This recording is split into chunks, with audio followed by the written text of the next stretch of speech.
Though I enjoy time in the garden, surrounded by bees and my children, the only thing I'm really good at growing are garlic, strawberries, cats, and those aforementioned children. If you'd like to learn more about how to shape the landscape and improve your designs, I'd like to suggest one of my friends with a wide range of hands-on experience, Carl Treen of Food Forest Card Game. Lately I've been following his blog, where you'll find a number of useful articles including 21 choice perennial vegetables for 4-season climates, and 4 perennial beans for your food forest. While you're there, you can also pick up a copy of Food Forest Card Game and further your understanding of the relationships that make a permaculture garden an integral part of your local ecology. You can find all of that and more by visiting foodforestcardgame.com and clicking on blog. This is the Permaculture Podcast. I'm Scott Mann. My guest today is Owen Wormser. Owen is a sustainable landscape designer from Western Massachusetts and author of Lawns into Meadows, Growing a Regenerative Landscape from Stonepier Press. This specialty in landscapes forms our conversation today as we discuss his design process of creating meadows. This includes using nurse crops for establishing a meadow, designing with a variety of plant heights, bloom colors, and a resilient mix of species in mind, how to make meadows appear intentional as well as appealing to neighbors, using grasses as the framework that ties our design together, the role of a meadow in an ecological landscape, workhorse plants for our designs, and getting started with our own meadow. Enjoy this conversation with Owen, and I'll join you again after. Then, Owen, can you give us a bit of your biography and background, how you came to designing in the landscape and writing your new book, Lawns into Meadows? I grew up in the country. I actually grew up without electricity. So that was a really formative part of my life. And where I grew up in central Maine was very rural. There weren't many people around. So I spent a lot of time outside. And because of not having electricity, I wasn't distracted by TV. This was in the last millennium, and there was no internet anyways. But it was really a pretty simple existence, and I was really close to plants and what was going on around me. So I happened to be someone that worked for, and I was really interested in what was going on around me, and I started learning about plants and nature. And it was always something that I wanted to take with me as an adult, and that in part led me toward my interest in landscape architecture, which I went to undergrad for and got a degree in 1998. And then I went on to work in the landscape design field because I wanted to work with plants and I wanted to be able to be outside, but also work with design and an aesthetic, artistic component of this all. So that's, in a nutshell, kind of the trajectory of where I'm coming from. And then when did you start your design company? Because you are a professional designer doing implementation with Abound Design. Yeah, so when I graduated my landscape architecture program, I started my own design build company, which I ran until 2010 or so. And I sold it then and started another business, which is the company that I own and run now, called Abound Design. And basically, I wanted to do this type of work where I have a small sort of hands-on design build business so that I could gain direct experience with working with plants and also design, really being able to have that sort of continuity from the design, beginning of the design process all the way to the follow-up when the garden's built or the landscape's built, was something that I was really interested in because I wanted to really kind of have everything be integrated. So that was a driving force behind me doing the type of work that I do and running these businesses that I've started. And then was it your experience interacting with your clients and transforming their lawns and landscapes that led you to this interest in moving away from lawns into meadows and ecologically functional spaces? Yeah. I early on understood the burden that lawns pose on the landscape. I didn't have maybe some of the hard data, but it was very obvious to me just ecologically, biologically, that they were detrimental. And I was always trying to get clients to move in that direction. And indeed, a lot of times we were taking up lawn and putting in low maintenance gardens and things like that. But meadows became an important part of that focus because really meadows are one of the most low maintenance landscapes and they require very few inputs. So they really fit into the objectives that I was focused on of sustainability and regeneration. It's only more recently that sort of the general public has become more open to taking up lawns and transforming them into other types of uses, in particular meadows, but other types of gardens too. So that's a more recent phenomenon, maybe in the last 5 years, even in the last year or so. It seems like the level of interest in that's picked up. It used to be something that most people wouldn't even consider doing. When you refer to a meadow, what do you mean by that? Like, what does that word describe for you? Yeah, so a meadow really is a grassland, an area that is filled with grass and flowering, what are known as forbs, which are basically just clumps of flowering plants that like to grow in meadows. Grass is integral to an area being meadow. It's also a space that has to get, around at least half a day of direct sun and doesn't harbor woody plants. So no trees, no shrubs. There's a number of meadow-like environments all around the world, whether they're savannas in Africa or steppes in Asia, of course, plains in the United States and prairies as well. These are all meadows, essentially. So they're basically grassy areas without trees or shrubs that are open and sunny.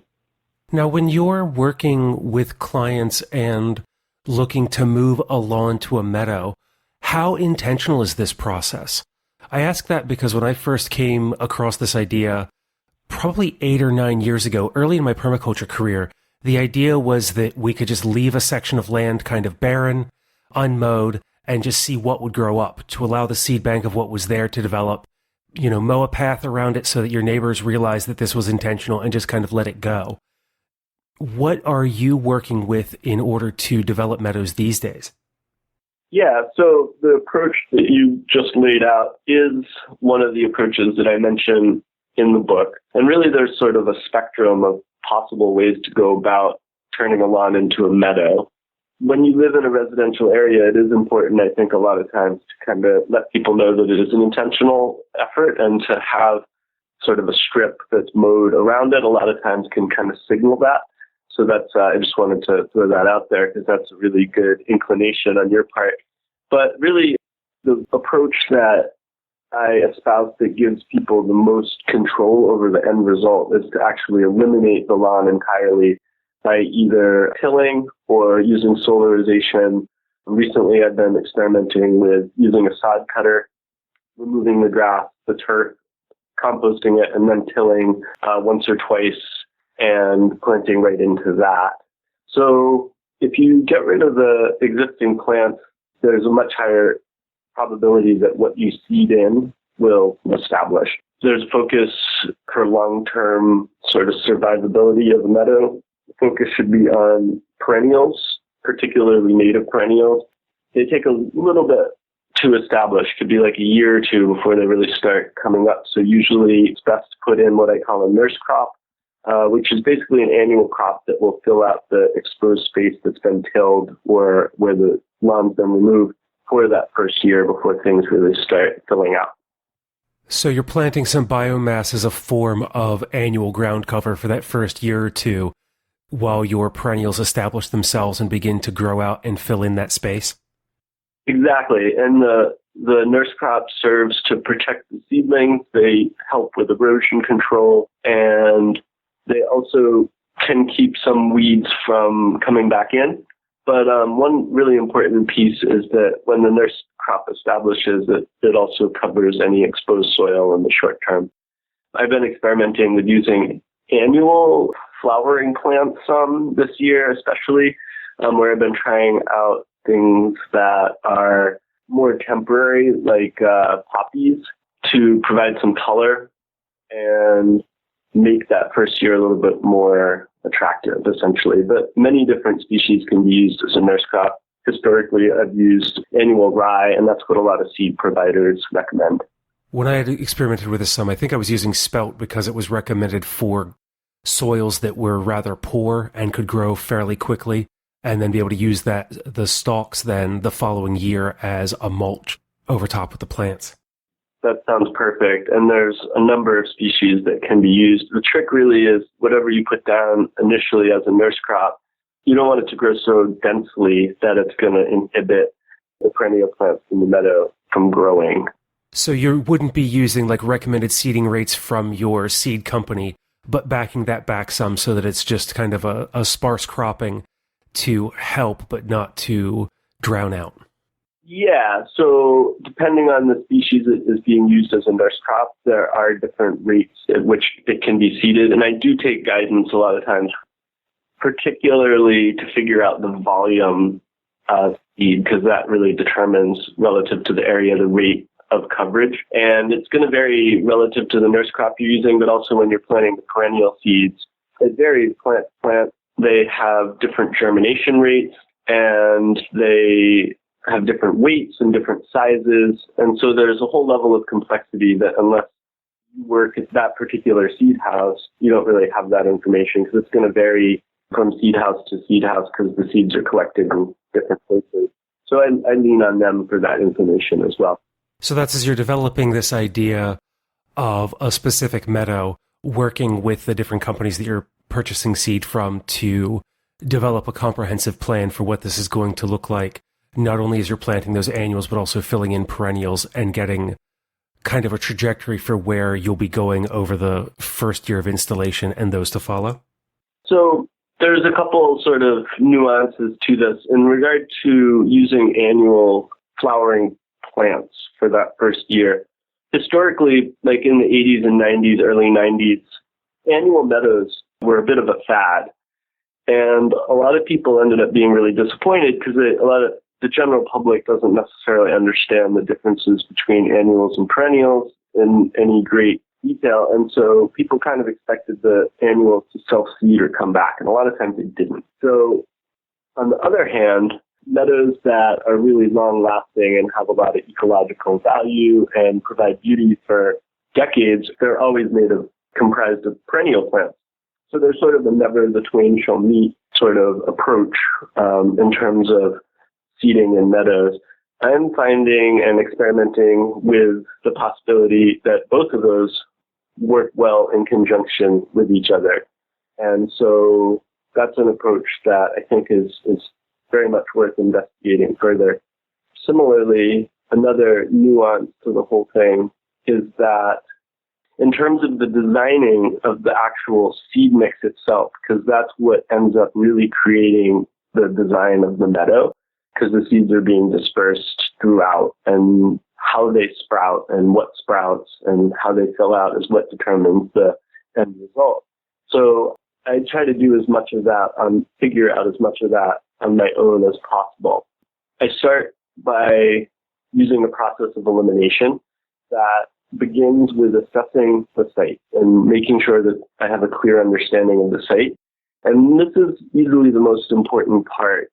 You need to understand the site well so that you can match the species to those conditions so that they're happy to live there and they establish and continue to thrive there. If they're not happy with the site, seeds can be kind of fickle and they won't necessarily do anything. So I try to match the species that I choose to the site conditions, and then I also add other layers that are design considerations such as height. I don't want to use plants that are going to be overly aggressive. There's a few species sometimes that are like that. I also want color that's going to be blooming, so there's flowers blooming throughout the course of the season. And it's important to have a certain volume of grasses in a meadow too, because that's what creates the meadow look and keeps it from being too bulky when all the flowers go by and there's dead heads. So I'm using a lot of those sort of principles to determine what seeds I'm actually putting in the mix. So then I'll put together a list, and then I run that by my seed provider, and they're going to tell me sometimes that maybe some aren't available, and I have to decide on whether I'm going to try to get them from somewhere else or not. So that's basically the approach. I really only use the seed provider myself to get the ratios and the volumes of the seed right. However, they are a really good resource for people who are trying to figure out what species to use. And seed providers are really generally available to help you kind of navigate that and make some of these design decisions that I was just describing.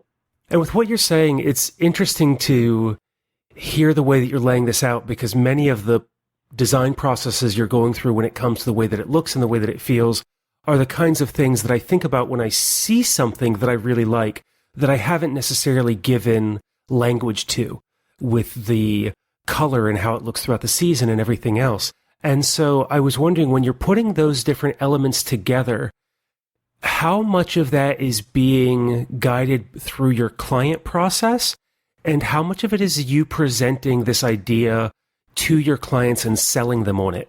And in that process, like, what are the different elements that you look for in putting together a meadow?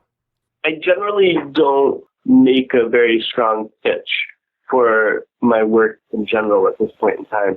I really am fortunate in that I have clients that find me that really want the type of services that I offer. And at this point in time, most of the meadow requests I get are from people who are already on board.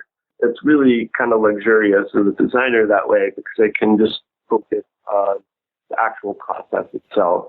However, giving people, the general public, an understanding of why meadows are important and being able to make that pitch is like terribly central to this whole goal of getting rid of this massive area of the United States that is mowed turf, an area the size of Washington State. According to some NASA satellite data that's been analyzed, that area, which is I think around 63,000 square miles, is mowed turf in the United States. So anyways, in order to get people to understand this, the general public has to have a better understanding that meadows are beautiful, that meadows are low maintenance, that meadows aren't something that sort of gets out of control, especially if they're maintained, which entails mowing once a year to keep woody plants from growing in there. And also that meadows create a level of abundance and ecological health that is completely opposite of the effect that lawns create. So I do try to educate my clients, even if they're on board, just so they understand what they're getting into and how positive the effect can be. Could you expand on what the design elements are that you're looking to implement overall with a meadow? So my goal generally is to create something that is able to be self-sustaining as much as possible. So that means something that can regenerate itself either by spreading through runners or seed, something that is able to exist without fertilizer or water, which is pretty easy with meadows because they're very, very tough and don't need that sort of thing. But also something that is going to live in harmony with itself, meaning that all the species that I use aren't going to, no one species is going to dominate. So I try to focus on plants that are a certain height. If they're too tall, then it's hard to look out over a meadow, and it can be a little bit too much to take in, especially if it's over 4 or 5 feet tall. And then if they're too short, they don't necessarily read the way we expect a meadow to read visually. So I'm usually shooting for something that's around 2 to 4 feet in height. I am focusing on getting a range of flowering times starting in the spring, ending in the fall. I'm trying to have 2 to 4, maybe sometimes 5 grass species that are going to be able to support themselves. And that's an aspect of the self-sustaining part, that I try to use plants that don't flop over too easily. And so certain plants that aren't rigid or prone to that, I generally avoid. Client consideration is a big part of it. Sometimes people don't like certain colors, or they prefer certain colors, or they just want to focus on white or whatever it might be. And that's often a major design component as well. So really, I'm sort of stacking almost like layers over each other. And that's sort of a process of elimination that I use in selecting species. And that's that's basically how I end up with the final plant list and the final design that I'm working with. As permaculture practitioners, a lot of times we're trying to move a landscape through succession to the forest. But I think about conversations I've had with people like Byrne Sweeney from the Stroud Water Research Institute that one of the things we can do to protect our waterways is to have meadows and grasslands before we reach our forested sections, and the way that we can work on kind of arresting succession with a meadow can create a great deal of functionality within our landscape, particularly for our pollinators. As we look at things like monarch butterflies and bees, the role that a meadow can have in this process. Also for folks who aren't necessarily really big on growing a food garden or wanting large plants, the role the meadow can have in the landscape. What you're describing is really well laid out in that a meadow is essentially an arrested landscape that is sort of a pause in the direction towards succession and forest establishing. But I think it's important to look at each landscape on its own merit and under its own circumstances. And some landscapes lend themselves to the creation of forest and food forests and woody plants more than others. And in residential settings, a lot of times it can be nice to have open space. And the thing with meadows also that you allude to is that they're incredibly easy to take care of and not as complex. Once they're in, whereas a food forest or something in that direction can take a certain level of nuance and skill to be able to design and create over time too.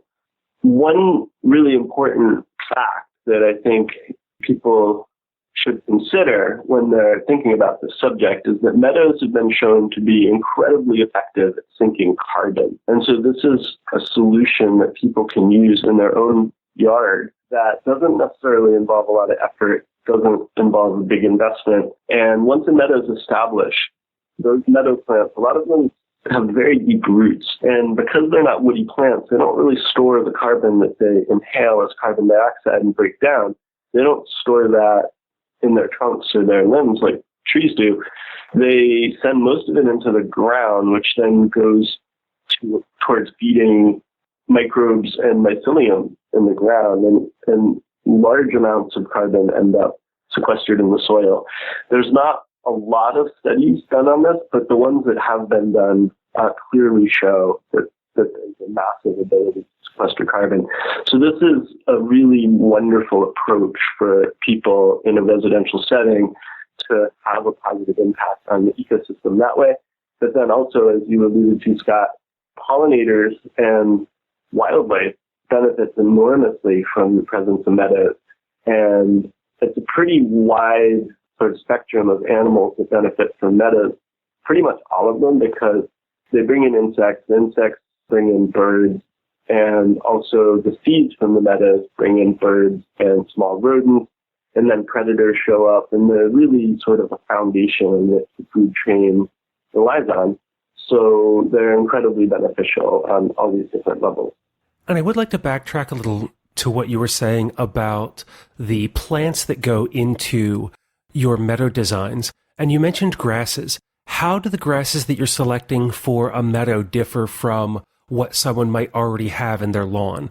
Because of, as you mentioned earlier, about pulling up turf and tilling and working in compost and all of this other material to kind of restore the landscape away from lawn. How does this vary from what we might already have there?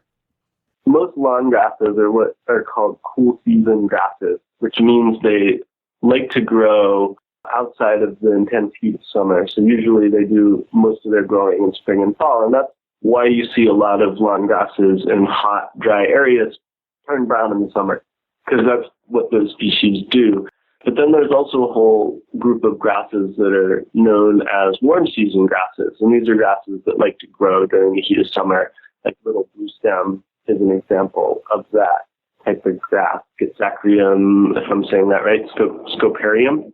Those warm season grasses tend to grow as clumps, and therefore they allow other meadow plants to grow amongst them much more readily cool season grasses, the grasses that are grown in lawns, usually spread by runner and grow very densely. And that's their whole point, is that if they're mowed, they really fill out more, and then they create that turf effect. The reason just seeding into an existing turf or an existing lawn isn't necessarily as effective as starting with a blank slate, where you're just working with cleared soil, is because those cool season grasses can, because of the density in which they grow, it can make it difficult for meadow plants to sprout and get through. So that's really the primary difference between the types of grasses that you're dealing with. And both of them can work, and there's no right approach. And sometimes I'll actually have one or two cool season grasses and then warm season grasses. But in general, warm season grasses are going to be most effective in giving you the fullness that you're looking for in a meadow where there's other plants, not just all grass. And also, they tend to stay upright and last longer into fall and early winter, which can be a really beautiful effect aesthetically, but also in terms of providing feed for wildlife.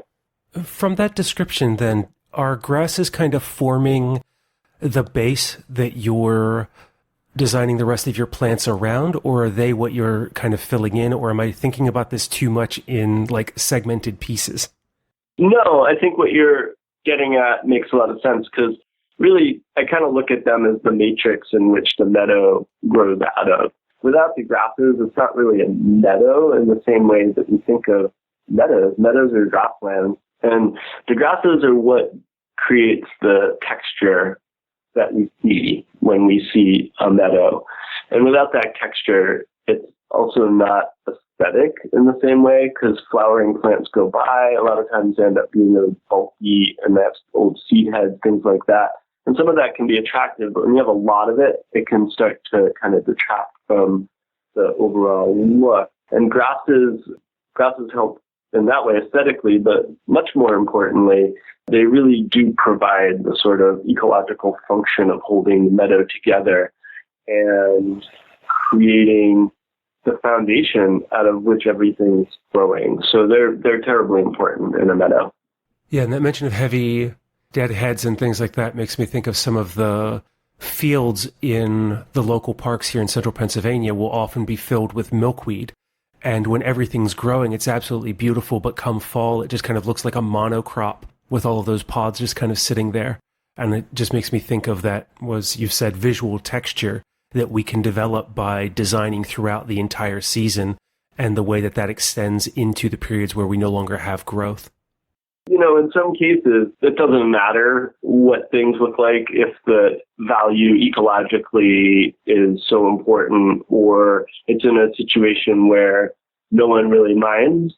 And so each site really has to be kind of assessed on its own terms, in terms relative to its ecological sort of function that way, and its aesthetic function. The reason I'm kind of parsing this a little bit is because so the large part of the population in general knows very little about plants and has no knowledge of ecology or permaculture or, anything in that direction. And if they do, their knowledge a lot of times is fairly limited. So what people do understand is how things look. And if things start looking kind of run down or unkempt, then people really move towards this assumption that things are falling apart, or they're abandoned, or that they're messy, or there's too many ticks, or there's sort of this almost like fear response, or just a pejorative kind of perspective that's applied. And it's really worth mentioning, because the vast majority of the population looks at meadows from that perspective, and all of the nuance that we're talking about is something that the larger population doesn't really know about yet. And it touches on so many of the issues that I've encountered in bits and pieces over the years when it comes to doing restorative work. I think of one of my instructors who often said to us, unless you're taking human beings into account, then why are you designing? That in many cases, nature doesn't need us there. And with the exception of some places where humanity has done great amounts of destruction through like mine tailings and other things where we probably should be going back in and doing landscape restoration, that most of our work, however, is to meet human needs in some form, whether it's aesthetic or for food value or something like that. So having these kinds of conversations and touching on those elements makes sense in that regard. And I also think about like all the weed ordinances and all these other pieces that I've encountered that can make doing this kind of work very difficult. But if you have a pleasing garden, you have a couple signs out that talk about how they're supporting pollinators, or like some of the habitat restoration programs that you can get certificates for your garden, that by going through those processes, they allow us to do this restorative work in a way that is not only appealing, but also gets buy-in then from our neighbors and our community. Yeah, that's really well said. And education and outreach is probably as important as anything in regard to getting this idea of meadows out into the world, that we can have meadows instead of lawns. Really, people don't know much about this at all. And there's this habituated acceptance of lawns. So even people who kind of intuit or understand on some level that lawns aren't that great, they're used to them and they're considered normal. And in many cases, there's ordinances or prohibitions on even getting rid of your lawn and putting in a meadow. Even when you can, a lot of times it will bring sort of nastiness in your direction. People can have a really difficult time in neighborhoods where they do this sort of thing, and people can give them a hard time. So signage, education, those things go a very long way, but also aesthetics. And I couldn't agree more in terms of what you were saying about designing for humans. But I really want to say that as a designer, I also believe that, and I think this is sort of included in what you were presenting, but I just want to say explicitly that I feel it's possible to really hit all of the check boxes. So I'm thinking of pollinators, and I'm thinking of all the different animals that might use a meadow, but I'm also thinking of the client and their preferences, and on top of that, the general public and what they might think. And with good design, all those check boxes can be checked. And that takes me back to the thoughts of permaculture design and how, as we use these ideas and really apply the ethics and develop principles in the spaces and landscape where we are, that we can be taking into consideration our personal needs, the impacts on those folks around us, and on the other than human as well, and be able to pull all this together into something that is deeply meaningful, valuable, and has an impact on everyone who's touched by it. That is so true, and I couldn't agree more. As a designer, that's really my focus and my goal, is to make that happen on all those levels. It takes a lot of practice because you have to take the time to learn about plants, but you also have to learn about design, and you also have to learn about how to communicate with people, which is probably the hardest part of my job in general. Not that my clients are difficult ever, because they're lovely, but just being able to convey some of these understandings and details.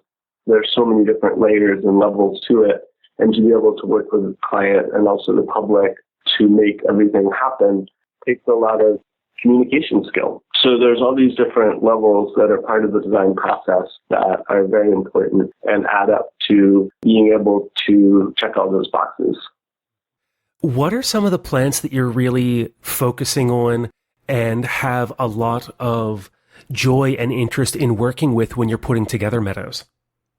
There's a number of plants that kind of end up being workhorse plants, at least east of the Rockies, because it's a little bit different on the West Coast, but there's also parallel species that fall into that category there. And I tend to focus on them pretty regularly with meadows because they kind of do everything that we need them to do. I actually profile 21 of them in Lawns into Meadows for the reasons that I'm saying, because they're really good starting points and sort of foundational plants. But one of the grasses that I use a lot in drier conditions is little bluestem.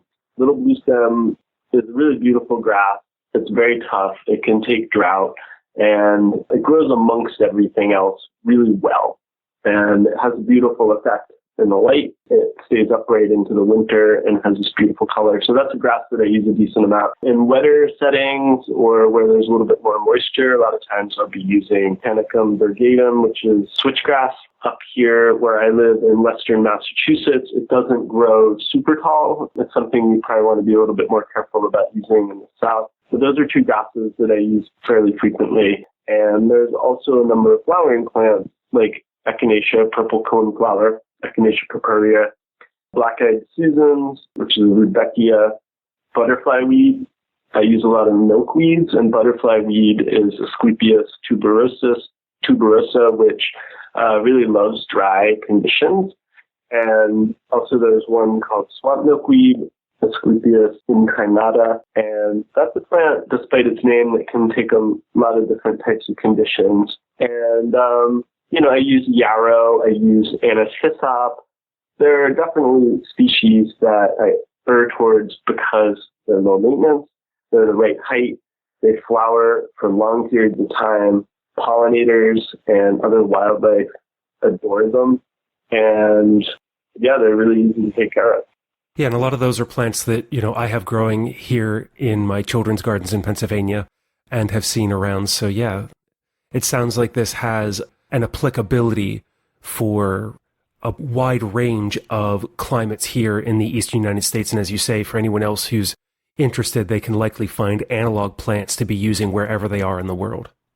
Yeah, and I mentioned some in the book that work on the West Coast too, but yes, analog plants around the rest of the world because the principles are the same. And also an interesting thing is that many meadow plants end up being really useful medicinals. So many of the plants that I just mentioned, like Echinacea or anise hyssop, are like very important medicinal plants. There's a very long list of plants that like to grow in meadows that have been used for medicine for thousands of years and are still used in Western, Chinese, or Native American medicinal practices. A reason to break out our herbals whenever we're looking up what we want to put in one of our meadows so that they can include even more function for the human and other than human.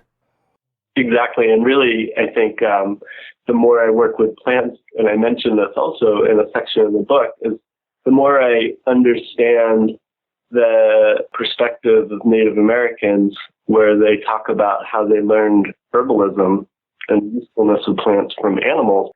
And basically, animals use plants as herbal medicine. And when herbivores, for instance, graze in a meadow, it's very specific in terms of what they eat. And since I'm talking about meadows being grazed on, usually once a meadow is established, they can handle some of that without any negative effect aesthetically in its function. But I just mentioned also that animals are very selective and incredibly knowledgeable about when and what to eat and what the potential benefits of eating those plants are. And through our observations, we can continue to design with nature, both from our observation of plants as well as the animals that come in and forage and eat them.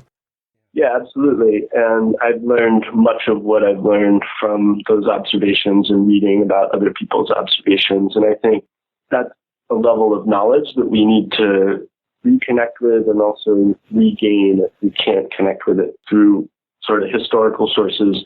We need to work on that observation and really kind of regain that level of intimacy. And beyond your book, Lawns into Meadows, what other resources would you point people to if they would like to learn more about any of the points that you mentioned today? Yeah, so we're covering a pretty wide range of sort of topics, but in terms of the sort of core pieces related to meadows, there's an increasing amount of information and resources available out there. There are organizations like pollinatorpathways.org. There are also many groups state by state and locally that are focusing on getting pollinator habitat built, either residentially or in the public space. So it's helpful to look around in your state and look around locally and see if any of those organizations exist. Like some of the better known ones, like for instance, is Ladybird Johnson Wildflower Museum. I'm trying to remember the last part of their title, but they're in Texas. And a lot of states actually at this point in time have organizations focused on restoration and regeneration of meadows. So those are great resources. I mentioned pollinatorpathway.org, Xerxes Society.